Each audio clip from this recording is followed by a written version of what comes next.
and to family members and others who are here. I'd also like to acknowledge the Kulin Nation and traditional owners past, present and emerging, and the Yorta Yorta people, because William Cooper was a Yorta Yorta man. And it's awesome to be here today and be able to tell you that William Cooper's legacy, which you are here today honouring, it's so important to honour it because he was a man of courage, he was a man of passion, he was a man who stood up for his own people, the Aboriginal people of Australia, and he stood up for the Jewish people and even people of other nations as well. So he was someone who could smell oppression, he could smell discrimination, he could see it. He had the foresight to know that when Kristallnacht happened in Germany and Austria and Sudetenland, when Jewish people, some say 91, but really it was probably more like 1,600 Jewish people were killed at Kristallnacht in 1938. And 30,000 Jewish people were sent to concentration camps. Synagogues were burned, Jewish homes and businesses, the windows were shattered. And so lives were shattered, dreams were broken.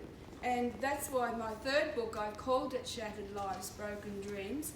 But he was someone, he had the foresight to know, he had the moral compass to know that this was something that should not happen, that he needed to protest about it.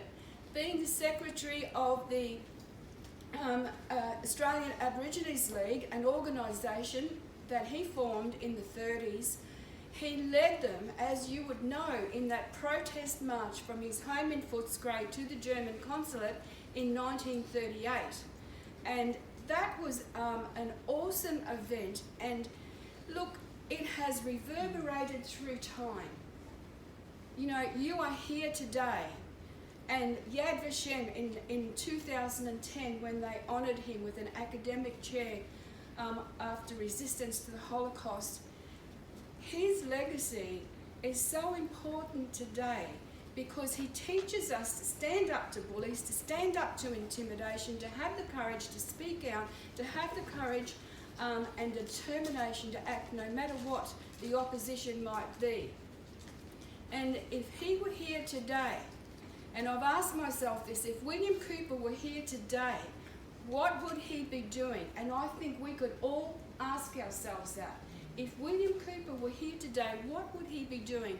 I believe he would be leading a protest march to the United Nations headquarters to say Israel should not be wiped off the map, Jewish people should not be wiped off the map.